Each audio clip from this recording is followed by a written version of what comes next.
പ്രിയപ്പെട്ട വിദ്യാർത്ഥി സുഹൃത്തുക്കളെ, quantitative techniques for economic analysis 1 module 3 Calicut university കുറെ ഡിഗ്രി പഠിക്കുന്ന ഫസ്റ്റ് സെമസ്റ്റർ വിദ്യാർത്ഥികളുടെ മൈനർ സബ്ജക്റ്റ് ആണ് quantitative techniques for economic analysis 1. അതിലെ മൊഡ്യൂൾ 3 ആണ്. ബേസിക് എക്കണോമിക് ഫംഗ്ഷനും അതിന്റെ ഡയഗ്രാംസും ആണ് നമ്മൾ ഡിസ്കസ് ചെയ്യുന്നത്. What is demand function? Demand function expresses the relation between quantity demanded of goods and service is price along with other factors such as consumer income, price of related goods, consumer preference. Quantity demanded പ്രൈസും അതുപോലെ തന്നെ ഡിമാൻഡിനെ determine ചെയ്യുന്ന factors തമ്മിലുള്ള relationship ആണ് എന്ത് demand function എന്ന് പറയുന്നത്. ഡിറ്റർമിൻസ് കൺസ്യൂമറിന്റെ income, price of related goods, consumer preference. QD is equal to function of P, I, PR, T. QD quantity demanded, P price of good, I consumer income, PR price of related goods, T taste and preference. Other factors can also influence demand. Quantity demand എന്ന function പ്രൈസിന്റെ function ആണ്, ഇൻകത്തിന്റെ function ആണ്, price of related ഗുഡിന്റെ പ്രൈസിന്റെ function ആണ്, taste and പ്രിഫറൻസിന്റെ function ആണ്. ഇതൊക്കെ കൂടി തരുന്നതാണ് എന്ത് demand function എന്ന് പറയുന്നത്. Law of demand. Law of demand എന്താണ് പറയുന്നത്? ഫണ്ടമെന്റൽ പ്രിൻസിപ്പിൾസ് ഓഫ് എക്കണോമിക്സ് ആണ് ലോ ഓഫ് ഡിമാൻഡ്. മറ്റെല്ലാ ഫാക്ടേഴ്സും ഈക്വൽ ആകുമ്പോൾ else being equal, the price of good or service fall, the quantity demanded increases. When the price rises, the quantity demanded decreases. Price കുറഞ്ഞു കഴിഞ്ഞാൽ എന്ത് ചെയ്യും? Quantity demand കൂടും. Price കൂടിക്കഴിഞ്ഞാൽ quantity demand കുറയും. അപ്പോൾ ബാക്കി എല്ലാ ഫാക്ടേഴ്സും എന്തായിരിക്കണം? ഈക്വൽ ആയിരിക്കണം. Income, price of related goods, taste and preference ഒക്കെ ഈക്വൽ ആയിരിക്കുന്ന സമയത്ത് പ്രൈസ് കൂടിക്കഴിഞ്ഞാൽ ഡിമാൻഡ് കുറയും, പ്രൈസ് കുറഞ്ഞു കഴിഞ്ഞാൽ ഡിമാൻഡ് കൂടും. Demand schedule. ഡിമാൻഡ് ഷെഡ്യൂൾ എന്ന് പറയുന്നത് tabular representation of demand function. Demand ഫംഗ്ഷന്റെ tabular representation. It shows quantity of a good consumer are willing and able to purchase at different price. Different price quantity demanded എത്ര ഗുഡിന് demand ചെയ്യുന്നുണ്ട് എന്നുള്ളതാണ് അതിൽ സൂചിപ്പിക്കുന്നത്. Holding other factors constant. ഇതാണ് price 10 ആകുമ്പോൾ quantity demand 50, 20 ആകുമ്പോൾ 40, 30 ആകുമ്പോൾ 30, 40 ആകുമ്പോൾ 20. ഇതിന്റെ ടാബുലർ റെപ്രസെന്റേഷൻ ആണ് ഡിമാൻഡ് ഷെഡ്യൂൾ എന്ന് പറയുന്നത്. ഡിമാൻഡ് കർവ് എന്ന് പറയുന്നത് graphical representation of demand schedule. Demand ഷെഡ്യൂളിന്റെ ഗ്രാഫിക്കൽ റെപ്രസെന്റേഷൻ ആണ്. ഇവിടെ നമ്മൾ വളരെ കൃത്യമായിട്ട് മനസ്സിലാവും. It is a downward sloping ആണ്. ഈ കർവ് ഡൗൺവാർഡിലേക്ക് സ്ലോപ്പിംഗ് ആണ്. അതിന്റെ അർത്ഥം എന്താണ്? പ്രൈസ് കൂടുമ്പോൾ ഡിമാൻഡ് കുറയും, പ്രൈസ് കുറഞ്ഞു കഴിഞ്ഞാൽ ഡിമാൻഡ് കൂടും എന്നുള്ളതാണ്. Nature of demand curve. Downward sloping. Change in price leads to movement along the demand curve. The curve shift where there is a change in non price factors. പ്രൈസിൽ എന്ത് ചെയ്യും? ഈ demand കർവിലായിരിക്കും movement. Price ഈ പോയിന്റുള്ള price ഇങ്ങോട്ട് നോക്കുക. ഈ പോയിന്റിൽ നിന്നും വളരെ കൃത്യമായിട്ട് നമ്മൾ പറയുമ്പോൾ ഈ പോയിന്റ് പ്രൈസ് ഇങ്ങോട്ട് ഷിഫ്റ്റ് ചെയ്ത് പ്രൈസ് ഇങ്ങോട്ട് ചെയ്യുമ്പോൾ ക്വാണ്ടിറ്റി ഡിമാൻഡ് എന്ത് ചെയ്ത് ഇതിലേക്ക് കൂടി. ഓക്കെ, പ്രൈസ് കുറഞ്ഞപ്പോൾ ഡിമാൻഡ് കൂടി. ഇനി മറ്റു ഫാക്ടേഴ്സ് ആണ് ചേഞ്ച് ചെയ്യുന്നത്. ഡിമാൻഡ് കർവ് അപ്വാർഡ്ക്കോ അല്ലെങ്കിൽ ലെഫ്റ്റ് വാർഡ്ക്കോ ആണ് ഷിഫ്റ്റ് ചെയ്യുക. ഓക്കെ, അതാണ് ആ പറഞ്ഞിരിക്കുന്ന പോയിന്റ്. ഇനി അടുത്ത് പ്രൈസ് ഇലാസ്റ്റിസിറ്റി ഓഫ് ഡിമാൻഡ്. നമ്മൾ ക്വാണ്ടിറ്റി ഡിമാൻഡും പ്രൈസും തമ്മിലുള്ള റിലേഷൻഷിപ്പ് പറഞ്ഞു. ഇൻവേഴ്സ് റിലേഷൻഷിപ്പ് ആണ്. പ്രൈസ് കൂടുമ്പോൾ ഡിമാൻഡ് കുറയും. ഓക്കെ, പ്രൈസ് ഇലാസ്റ്റിസിറ്റി എന്ന് പറയുന്നത് of a demand measures a degree of responsiveness of sensitiveness of the demand for a given commodity to a given change in the price of commodity എന്ന് പറഞ്ഞു കഴിഞ്ഞാൽ പ്രൈസിലുള്ള മാറ്റത്തിനനുസരിച്ച് quantity ഡിമാൻഡിൽ എത്ര മാറ്റം ഉണ്ടാകുന്നുണ്ട് അതിന്റെ ഡിഗ്രിയാണ് എന്ന് പറയുന്നത് പ്രൈസ് ഇലാസ്റ്റിസിറ്റി ഓഫ് ഡിമാൻഡ് എന്ന് പറയുന്നത്. Suppose the price of cloth falls by 10%, the quantity demanded expanded 50%. The demand is more responsiveness or sensitive to change in price. Price elasticity of demand എന്നാൽ ഹൈ ആയിരിക്കും. 10% price കുറയും, 15% demand കൂടിയത്. അപ്പൊ എന്താണ്? പ്രൈസിലുള്ള ചെറിയ മാറ്റത്തിനനുസരിച്ച് quantity ഡിമാൻഡിൽ high മാറ്റമാണുള്ളത്. ഈ നേരെ opposite price 10% കുറഞ്ഞ സമയത്ത് 4% ക്വാണ്ടിറ്റി ഡിമാൻഡ് കൂടിയിട്ടുണ്ടെങ്കിൽ പ്രൈസ് ഇലാസ്റ്റിസിറ്റി എന്തായിരിക്കും? ലോ ആയിരിക്കും. ഇതിന് നമ്മൾ മറ്റൊരു equation പറയും. It is the ratio of percentage change in quantity demanded to percentage change in is price of a commodity. Percentage change in quantity demanded divided by percentage change in price. ED is equal to change in Q by change in P into P by Q. ഒരു mathematical ആയിട്ടുള്ള ഒരു സാധനം എടുക്കുമ്പോൾ quantity demand ഫംഗ്ഷന്റെ first order derivative ആണ് change in Q divide by change in P into P by Q. ഇതിന്റെ types perfectly elastic demand, perfectly inelastic demand, elastic demand, unitary elastic demand, inelastic demand. Perfectly elastic demand എന്ന് പറയുന്നത് ഒരു പ്രൈസിലുള്ള ചെറിയൊരു മാറ്റത്തിനനുസരിച്ച് quantity ഡിമാൻഡിൽ infinity ചേഞ്ചിന്റെ ആണെങ്കിൽ അതിനെ നമ്മൾ എന്ത് പറയും? Perfectly elastic demand. ഇൻഫിനിറ്റ് ആയിരിക്കും അതിന്റെ ഇലാസ്റ്റിറ്റിന്റെ value. Also known as infinity elastic demand. Demand curve എന്തായിരിക്കും? ഒറിസോണ്ടൽ ടു എക്സ് ആക്സിസ് ആയിരിക്കും. Demand curve of competitive market ഇതാ ഈ രീതിയിലായിരിക്കും ഡിമാൻഡ് കർവ് ഉണ്ടാവും. ഇനി പെർഫെക്റ്റ്ലി ഇനിലാസ്റ്റിക് ഡിമാൻഡ്, പ്രൈസിൽ ഒരു മാറ്റം ഉണ്ടായാലും there is no change in quantity demand. പ്രൈസിൽ ഒരു മാറ്റം ഉണ്ടായാലും ക്വാണ്ടിറ്റി ഡിമാൻഡിൽ മാറ്റം ഉണ്ടാവില്ല. അപ്പൊ പ്രൈസ് ഈ പോയിന്റിൽ നിന്ന് ഇതിലേക്ക് മാറിക്കഴിഞ്ഞിട്ടും ക്വാണ്ടിറ്റി ഡിമാൻഡിൽ എന്തെങ്കിലും മാറ്റം ഉണ്ടോ? ഇല്ല. അതിനെ നമ്മൾ എന്ത് പറയും? Perfectly elastic demand. ഇലാസ്റ്റിറ്റിന്റെ വാല്യൂ തന്നെ 0 ആണ്. വെർട്ടിക്കൽ സ്ട്രൈറ്റ് ലൈൻ ആയിരിക്കും demand curve. Demand for medicine അതിനൊരു ഉദാഹരണമാണ്. ഇനി ഇലാസ്റ്റിക് ഡിമാൻഡ് എന്ന് പറഞ്ഞാൽ a given change in price leads to more than proportion change in quantity demand. പ്രൈസുള്ള മാറ്റത്തിനെക്കാട്ടി കൂടുതൽ ക്വാണ്ടിറ്റി ഡിമാൻഡിൽ മാറ്റം ഉണ്ടാവാണ്. 10% മാറ്റം ഉണ്ടായപ്പോൾ 15% ക്വാണ്ടിറ്റി ഡിമാൻഡിൽ മാറ്റം ഉണ്ടായി. Demand curve will be flatter ആയിരിക്കും. Unitary elastic demand same proportionate change in quantity demand and price. പ്രൈസിൽ 10% മാറ്റം ഉണ്ടായി, ക്വാണ്ടിറ്റി ഡിമാൻഡിൽ 10% മാറ്റം. ഷേപ്പ് എന്തായിരിക്കും?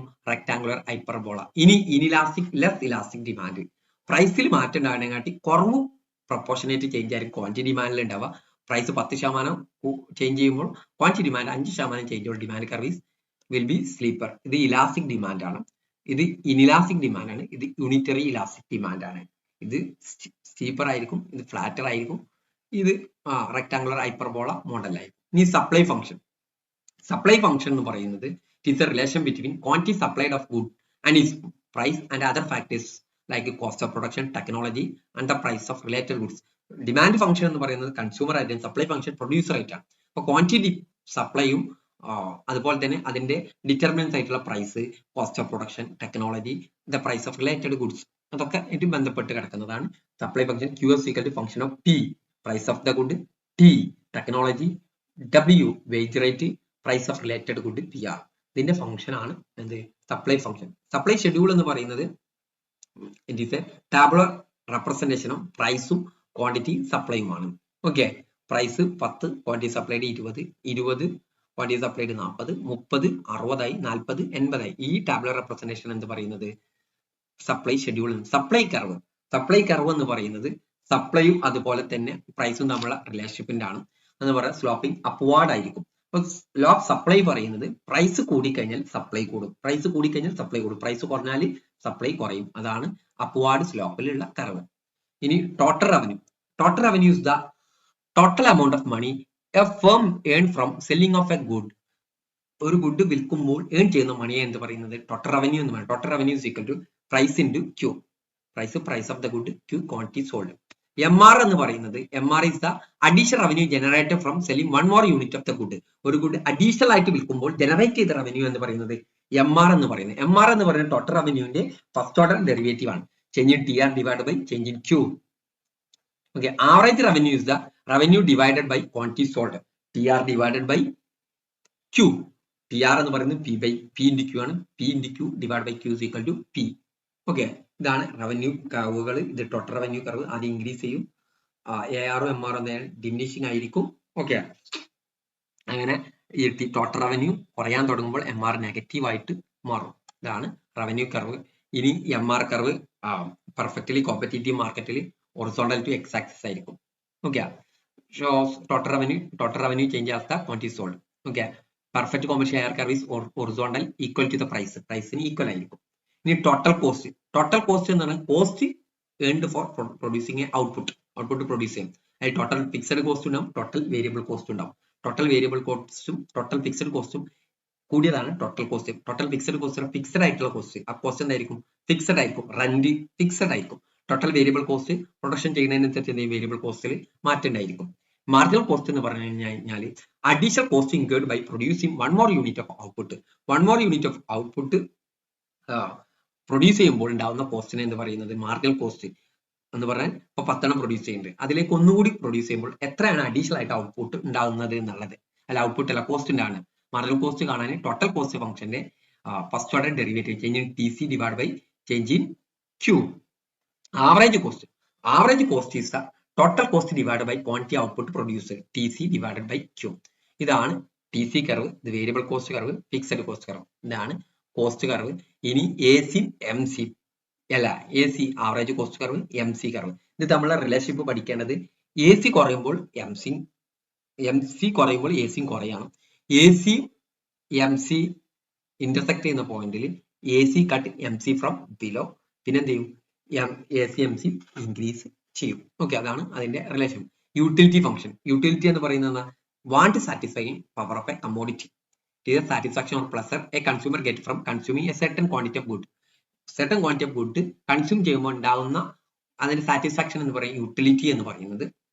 U is equal to function of x1, x2, xn. Utility curve എന്ന് പറയുന്നത് അതിന്റെ കർവിനെയാണ്. Shows the relation between quantity of good consumer total utility derived from it. ഇതിനാണ് ടോട്ടൽ യൂട്ടിലിറ്റി കർവ്. ഇത് marginal utility curve. Total utility ആദ്യം നമ്മൾ ഒരു orange കഴിച്ചു, അപ്പോൾ ഒരു യൂട്ടിലിറ്റി ഉണ്ടാവും. അഡീഷണൽ ആയിട്ട് 1 more യൂണിറ്റ് ഓറഞ്ച് കഴിക്കും, വീണ്ടും യൂട്ടിലിറ്റി കൂടും. അങ്ങനെ നമ്മൾ കുറേ കഴിച്ച് കഴിഞ്ഞാൽ ടോട്ടൽ യൂട്ടിലിറ്റി മൈനസ് എന്തുകൊണ്ട് നമുക്ക് വോമിറ്റ് ചെയ്യാൻ തോന്നും. ഓക്കെ, അതാണ് ഒരു ഉദാഹരണമായിട്ട് പറഞ്ഞതാണ്. മാർജിനൽ യൂട്ടിലിറ്റി എന്താണ്? 1 more യൂണിറ്റ് കൺസ്യൂം ചെയ്യുമ്പോൾ അഡീഷണൽ ഉണ്ടാവുന്ന യൂട്ടിലിറ്റിയെ മാർജിനൽ യൂട്ടിലിറ്റി എന്ന് പറയാം. നെഗറ്റീവ്ലി സ്ലോപ്ഡ് ആയി. ഇൻഡിഫറൻസ് കർവ് എന്ന് പറയുന്നത് it is a different combination of two goods that give a consumer same level of satisfaction. Consumer same level of satisfaction നൽകുന്ന two goods ന്റെ different combination ആണ്.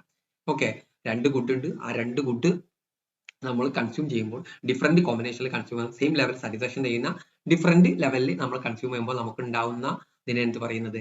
അതിന്റെ കോമ്പിനേഷനുകൾ കൂടി ചേർന്നതാണ് ഇൻഡിഫറൻസ് കർവ്. ഇവിടെ നോക്കാം, ഓറഞ്ച് ഇത്രയും ആപ്പിൾ ഇത്രയും. അടുത്തൊരു കോമ്പിനേഷൻ ഓറഞ്ച് ഇത്ര ആപ്പിൾ ഇത്ര.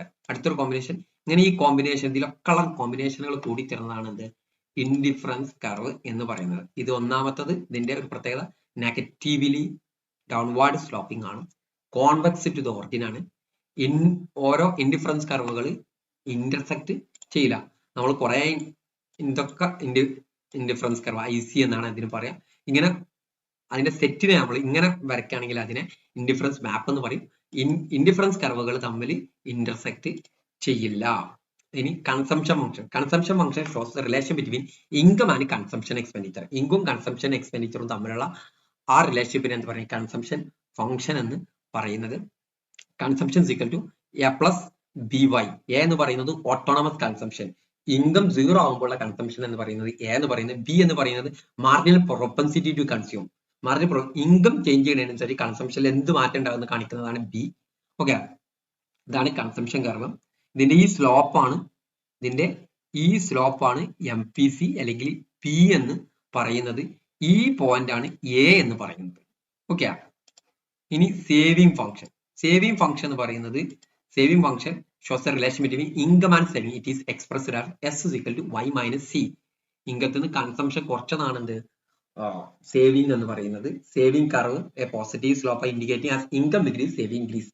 ഇൻകം കൂടുന്തോറും സേവിങ്സ് കൂടും. ഇതാണ് സേവിംഗ് കർവ്. ഇനി ഇൻവെസ്റ്റ്മെന്റ് ഫംഗ്ഷൻ എന്ന് പറയുന്നത് it is a relation between investment and income or interest rate. Okay, അത് പ്രധാനമായിട്ട് ഇൻട്രസ്റ്റ് റേറ്റ് കൂടി കഴിഞ്ഞാൽ എന്ത്? ഇൻവെസ്റ്റ്മെന്റ് കുറയാ ചെയ്യുക. എന്തുകൊണ്ടാ? ഇൻട്രസ്റ്റ് റേറ്റ് കൂടിയാൽ ആളുകൾ ബാങ്കിൽ ഡെപ്പോസിറ്റ് ചെയ്യും. അത് റിസ്ക് ഇല്ലാത്ത ഏർണിങ്സ് കിട്ടുന്നുണ്ട്. അപ്പോൾ ഇൻട്രസ്റ്റ് റേറ്റും ഇൻവെസ്റ്റ്മെന്റും തമ്മിലുള്ള റിലേഷൻഷിപ്പാണ് I is equal to I0 plus I0 minus BR. R എന്ന ഇൻട്രസ്റ്റ് റേറ്റ് ആണ്. B എന്ന sensitive of investment to interest rate. Interest റേറ്റുകൾ മാറ്റത്തിനനുസരിച്ച് ഇൻവെസ്റ്റ്മെന്റിൽ എന്ത് മാറ്റം ഉണ്ടാവും? I എന്ന് പറയുന്നു ഓട്ടോണമസ് ഇൻവെസ്റ്റ്മെന്റ്. ഇത് നെഗറ്റീവ്ലി സ്ലോപ്പ് ആയിരിക്കും എന്ന് പറഞ്ഞു കഴിഞ്ഞാൽ ഇൻട്രസ്റ്റ് റേറ്റ് കുറയും തോറും എന്ത് ചെയ്യും? ഇൻട്രസ്റ്റ് റേറ്റ് കുറയും തോറും ഇൻവെസ്റ്റ്മെന്റ് കൂടിക്കൊണ്ടിരിക്കും. ഓക്കെ, ഇതിനെയാണെന്ന് പറയാ ഇൻവെസ്റ്റ്മെന്റ് ഫംഗ്ഷൻ. ഇതോടുകൂടി ഈ ഭാഗം അവസാനിക്കുകയാണ്. Okay, thank you.